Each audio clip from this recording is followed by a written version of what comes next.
All right, Abhay and Samson, welcome to my show. And I look forward to having a conversation with you guys so my people in my network can have a better understanding of who you are. Okay. And Okay, before thank we you, get Raj. started, I just want to give you guys a simple disclosure. I mean, this particular entire conversation is going to be recorded and posted on YouTube, and it's going to act as marketing material for both my business as well as yours. Are you guys okay with that? Absolutely. Yeah, that's fine. Awesome. Okay. Thank you, Abhay. So, thank you for joining us. So, Samson and Abhay, can we start off with Samson and just introduce yourself and how you really got into stand-up comedy? If you can please give us a small background, please. Sure. My name is Samson, born and raised in Bombay. Now I live in Fremont, Hmm. which feels like India already. Right. And I've been doing stand-up for about 9.5 years. I think the reason I started was I always had this inkling to make everything funny. And when Okay. I came to America and I saw stand-up for the first time live, I found it very exciting that you could just stand on a stage, tell jokes, and people will pay you money for that. That's I said, right. sure, I'll do that. Sounds And too good once, to be true, right? yeah, and once I started, there was no looking back. Awesome, awesome. So you've been doing this for 9 years, is that right? Correct. Beautiful. Abhay, what about yourself? I mean, can you please introduce yourself? Yeah, sure. Hi, Raj. Thanks for setting this up. My name is Abhay, and I've actually been in the States for about 10 years. This is my 10th year in the US, and I came Wow. here for grad school. And I didn't really have a comic bent of mind per se, but I used to do a lot of voices, and I guess I was kind of the class clown. So I never really paid that much attention in school. So I would just draw cartoons and always like entertain myself that way. And I started doing stand up in 2009 in Los Angeles, and here I am. So it's been fun so far. It's been 5.5 years, so it's been good. Beautiful. Um, who are you guys inspired by? Are you guys inspired by any major celebrity? Abba, you want to go first? Yes. Yeah, sure. In my case, I like a lot of mainstream comedy right now. Not mainstream, but I guess there's a couple of people that have been influential. I think Richard Pryor for me was really influential because he was talking about real life stories, and I really related to that. Then Dave Chappelle is another inspiration because he's got incredible social commentary and he's able to dissect a lot of interesting topics, and I find that very interesting. It's something that I would want to do at some point. Most of my observations about are America, but then there's also a lot of interesting things that comes along with that, right? Like just living here or even just getting here. I don't think a lot of people have access to that information, so it's cool to talk about it. So Awesome. that's my angle, I guess. Right. Samson, what And about you? yeah, so for me, actually, the first big push came when I saw the insanely famous Russell Peters clip, which was released like 10 or so years ago. And Yes. that was the first time I had seen an Indian comedian on stage. Until then, I had seen all other types of comics.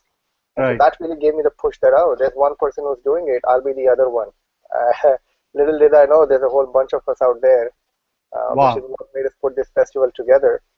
But somewhere along the way, in like year three or something, I discovered George Carlin, and that changed my comedy completely.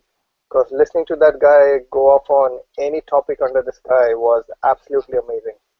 And Right. so that has been my biggest inspiration for comedy. That's awesome. Yeah, I'm glad you mentioned George Carlin, because I believe Jerry Seinfeld finds him to be a very inspirational figure as well. Absolutely. He's been an inspiration to a lot of comics.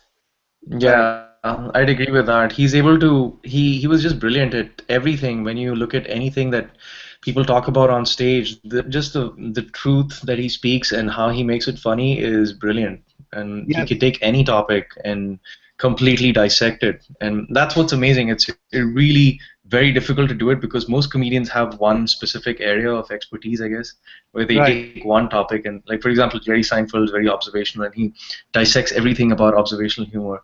Or Dave Chappelle, he's a social commentary expert. And then there's Russell Peters. He talks about his upbringing in Canada. So everyone's got their niche, but I think Carlin just had this huge spectrum of topics that he could just take and make funny, and that's real genius right there. Right. That brings me to the next question. How often do you guys change your script? Like, let's say you do two shows, one in Sacramento tomorrow and the second one in Oakland like a week from now. How much of your material would change within that 1 week time frame? So, Samson, do you want to go first? Sure. In fact, there is no set pattern. It's not mathematics. It's an art. So we have a set of jokes. We pick and choose on the fly. Sometimes I have an idea of what I want to do beforehand.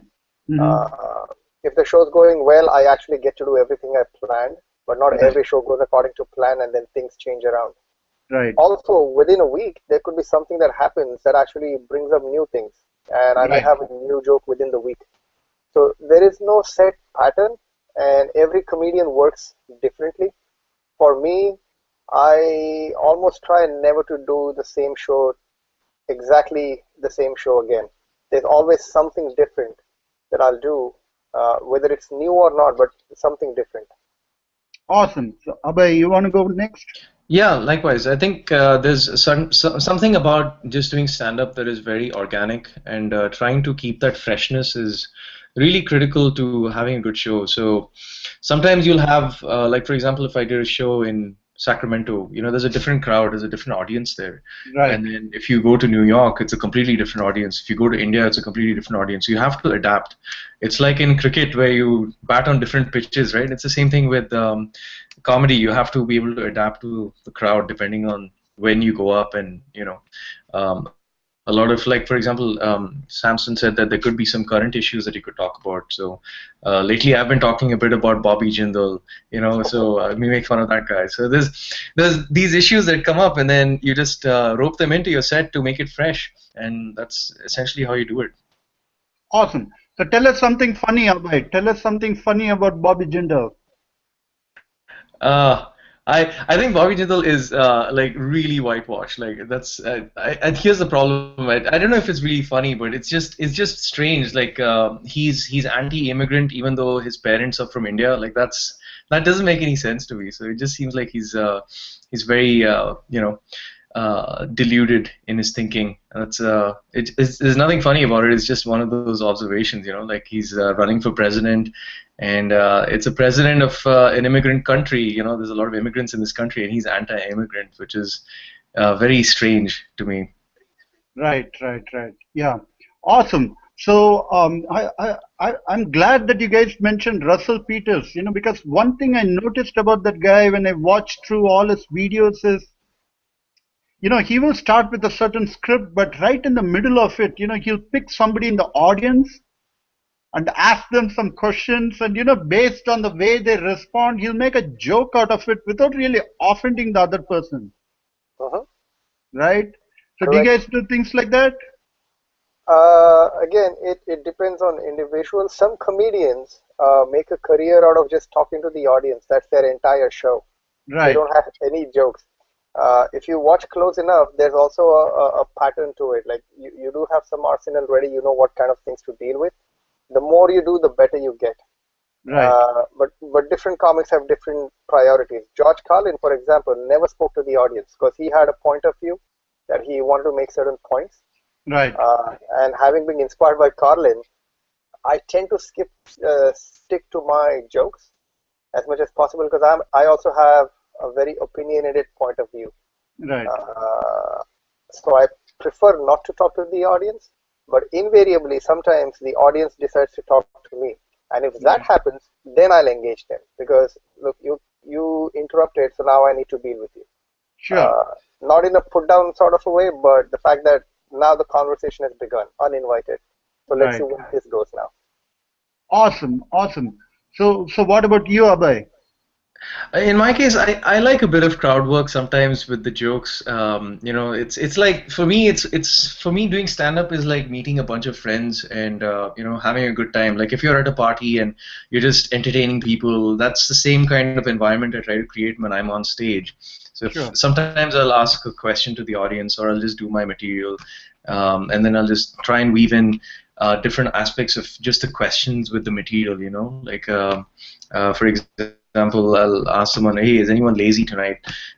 Is there any lazy people in the audience?" And if no one claps, I'm like, "Oh, if you're not clapping, you're still lazy." So stuff like that. Right. It's interesting just to engage with people like that. And I also like to tease people sometimes because that's what friends are like, right? You sometimes tease people and have a little banter here and there, so it's fun. Awesome. So now we come to the Desi Fest, which is so Samson, do you want to tell us a little bit about the idea behind Desi Fest and what you guys are doing behind the scenes to make it more interesting to the audience? Sure. So the idea came out of the fact that in America there are so many types of comedy festivals, Right. right? There's a comedy festival for black comics. There's comedy festival for Asians. There's an Arab comedy festival. We figured, look, there's enough number of Indians in this country. Right. They are rich. They got a lot of money that they give to other communities. Why not make some money of our own? So Beautiful. we figured we have a lot of Indian comedians in the Bay Area. Hmm. We took them all together and decided to try out the Desi Comedy Fest. Did 4 shows Awesome. last year, all 4 sold out. So this year we stepped it up, 8 shows, 5 cities. Beautiful. Beautiful. So Yeah, you said it was all sold out last year. Is that what you said? yeah. All All our four shows are shows sold sold out. out. Oh, beautiful, beautiful, awesome. Yeah. So Abhay, what are your ideas on Desi Fest?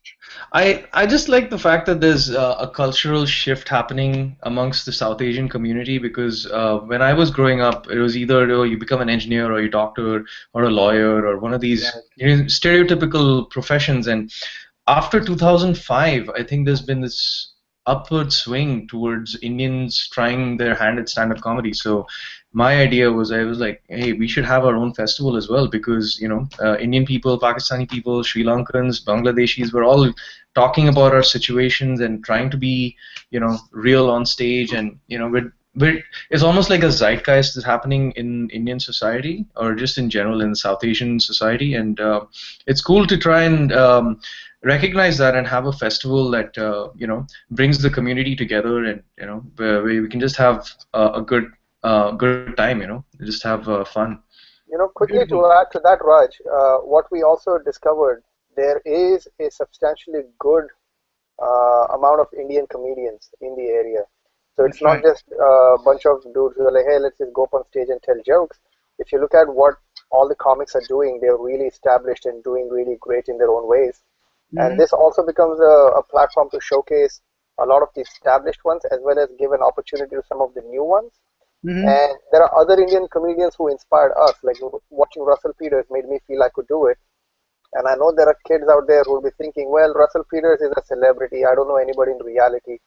And if they see somebody live, that Right. may trigger them to give up their doctorate in engineering and get into stand up. That's right. Uh, so it helps. Yeah, And exactly. it's a very community thing as well. Like South Asians don't have a voice in the stand up world, and now we have a big voice. Beautiful. Beautiful. Exactly.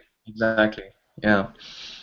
Yeah, that's awesome. And you guys are exactly right on the money because I think in every industry, somebody has led the way. Like if you really look at the tech world, the reason why so many Indians immigrate to the US is because people like Vinod Khosla, have kind of set up the stage right from 1960s. That's how they created the branding for us. And hopefully you guys, could be leading the way in terms of Indians taking up stand-up comedy as a viable career option. So thank you very much for doing that.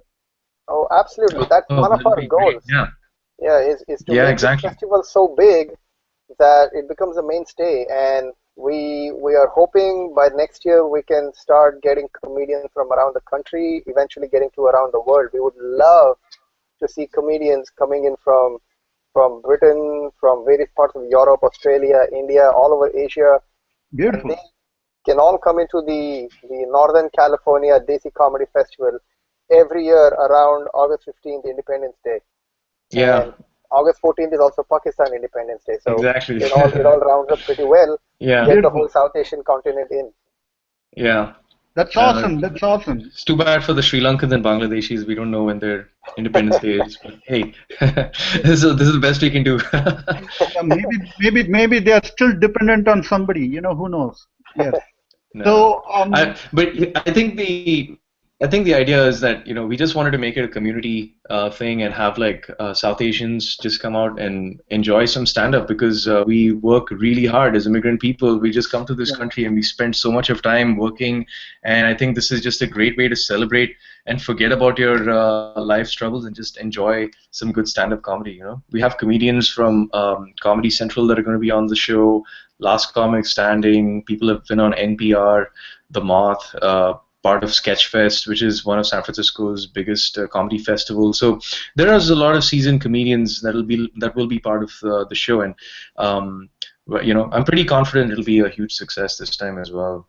And then absolutely. additionally, even if you look at the backgrounds in terms of, we have comedians that are themselves working in IT. We have comedians who are doctors. We have comedians who are students, and we have women comic and men comic and all kinds of backgrounds. So you're going to hear things that you can really relate with, which was one of the things that I struggled with when I started doing stand-up. Is a lot of the comedy that happens is unrelatable. And how do I create shows where people who are disconnected from that can reconnect with this? This is a huge opportunity to do that. That was one thing I was impressed with, because when I look at the lineup, I see that the crowd is very diverse. Absolutely.